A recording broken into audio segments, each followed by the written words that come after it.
Hello everyone, मैं doctor संस्कृति, physiotherapist. आज इस वीडियो में हम बात करेंगे regarding best diets for paralysis patients.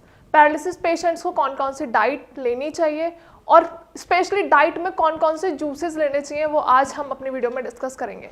Specially patients को च्यूइंग में प्रॉब्लम होती है, स्वेलिंग में प्रॉब्लम होती है, इसीलिए उन्हें रिकमेंड किया जाता है कि उन्हें डाइट फ्लूइड वाली लेनी है। मतलब उन्हें सॉफ्ट डाइट बहुत बाद में जाके लेनी है, जब उनकी रिकवरी थोड़ी सी इनहेंस हो जाती है। लेकिन स्टार्टिंग में पेशेंट्स को हम लिक्विड डाइट पे रखते हैं, फ्लूइड डाइट पे।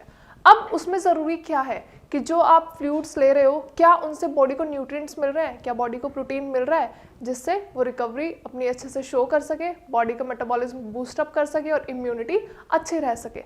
लेकिन हम गलती कहाँ करते हैं, हम पेशेंट्स को नॉर्मल डाइट देते रहते हैं, नॉर्मल फ्लूइड्स देते रहते हैं, उनसे बॉडी पे कोई इम्पैक्ट नहीं पड़ता।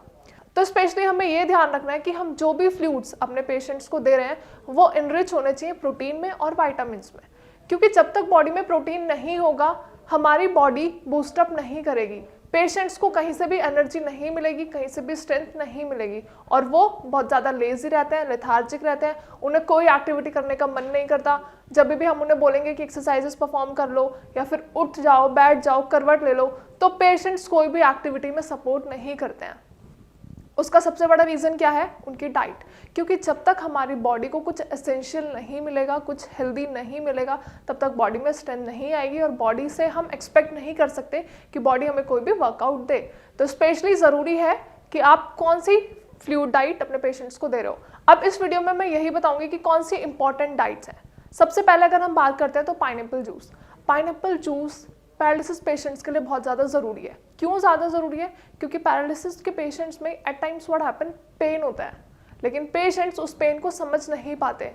अगर प्रोग्रेसिव स्टेज में है पेशेंट, अगर उनकी रिकवरी हो रही होती है या फिर उनकी पैरालिसिस की कंडीशन बहुत ज़्यादा सिवियर नहीं है, लाइक उनकी हाफ बॉडी पैरालाइज्ड है या फिर सिर्फ उन्हें पैरालिसिस है, पैरालिसिस मतलब बॉडी में वीकनेस बहुत ज़्यादा है, मतलब हाथ पैरों में मसल्स में वीकनेस आ चुकी है, तो ऐसी कंडीशन में पेशेंट्स को पेन फील होता है।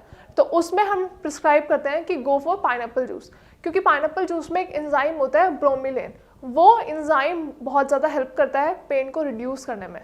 तो हमें पेशेंट को thrice a day juice advice करनी होती है। आप हाफ ऑफ द कप या फिर 1 कप जूस ले सकते हो, वो बहुत ज़्यादा हेल्दी होता है, पेशेंट को पेन रिलीव करने में भी हेल्प करता है और स्ट्रेंथनिंग भी बॉडी के अंदर आती है। इसके अलावा और क्या क्या हम पेशेंट्स को दे सकते हैं? स्पेशली अगर हम बात करते हैं नॉन वेजिटेरियंस की, तो नॉन वेजिटेरियंस जो होते हैं उनको अपनी डाइट हमेशा से हेल्दी लेने की आदत होती है। तो उनकी बॉडी उसी के अकॉर्डिंग ढल चुकी होती है कि उन्हें अपनी डाइट में कुछ सॉलिड लेना है, कुछ हैवी लेना है, बहुत ज़्यादा प्रोटीन जिसमें हो। तो हम इन पेशेंट्स को प्रिस्क्राइब करते हैं चिकन सूप। चिकन सूप बहुत ज़्यादा हेल्दी होता है, बहुत सारे न्यूट्रिएंट्स हमें इसके अंदर मिलते हैं, vitamins, vitamin B12, vitamin C, vitamin A, हमें बहुत सारे ऐसे विटामिन्स हैं जो हमें चिकन सूप में मिलते हैं। अब होता क्या है, बॉडी एकदम लेजी है, बॉडी एकदम वीक है, कोई स्ट्रेंथनिंग नहीं है, कोई पावर नहीं है, कोई एंड्योरेंस नहीं है, तो हमें बॉडी को बूस्ट अप करने के लिए, उससे उसकी एक्टिविटीज़ वापस से लेने के लिए हमें ऑब्वियसली बॉडी में कुछ हेल्दी चाहिए। तो इसीलिए चिकन सूप बहुत ज़्यादा रिकमेंड किया जाता है पेशेंट्स को कि आप चिकन सूप लीजिए, क्योंकि एटलीस्ट अगर आप लिक्विड पे भी हैं, अगर आप लिक्विड डाइट पे भी हैं, तो आपकी वो लिक्विड डाइट भी इतनी स्ट्रॉन्ग होनी चाहिए कि उससे आपकी बॉडी को नरिशमेंट मिले, उससे आपकी बॉडी को प्रोटीन मिले। एक्सेप्ट चिकन सूप अगर हम बात करते हैं तो देन कम्स वेजिटेबल सूप। अगर हम बात करते हैं वेजिटेबल सूप की, तो वेजिटेबल सूप बहुत ज़्यादा इनरिच होता है प्रोटीन में, और क्योंकि बॉडी की रिक्वायरमेंट है हाई प्रोटीन डाइट, तो इसी वजह से हम ऐसी वेजिटेबल्स का यूज़ करेंगे, ऐसी वेजिटेबल्स में से जूसेस को एक्सट्रैक्ट करके पेशेंट्स को देंगे, क्योंकि उनके लिए इम्पॉसिबल है खाना।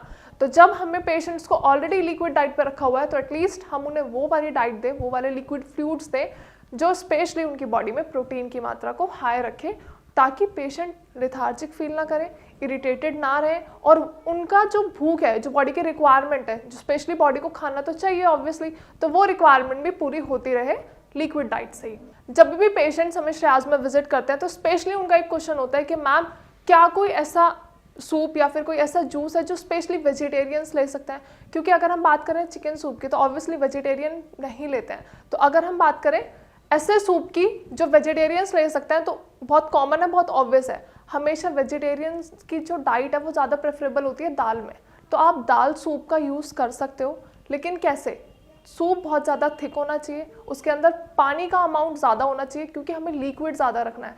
सो patients can go for dal soup. दाल सूप बहुत ज़्यादा इनरिच होता है वाइटामिन्स में, हमारे प्रोटीन्स में, और क्योंकि बॉडी की रिक्वायरमेंट के अकॉर्डिंग हमें अपनी डाइट लेनी है, लेकिन हम एग्जैक्टली में सॉफ्ट डाइट नहीं ले पा रहे हैं, इसलिए हमें बॉडी को लिक्विड डाइट से नरिशमेंट देनी है, स्ट्रेंथनिंग देनी है, ताकि एटलीस्ट पेशेंट्स अपनी एक्टिविटीज़ परफॉर्म कर पाएँ।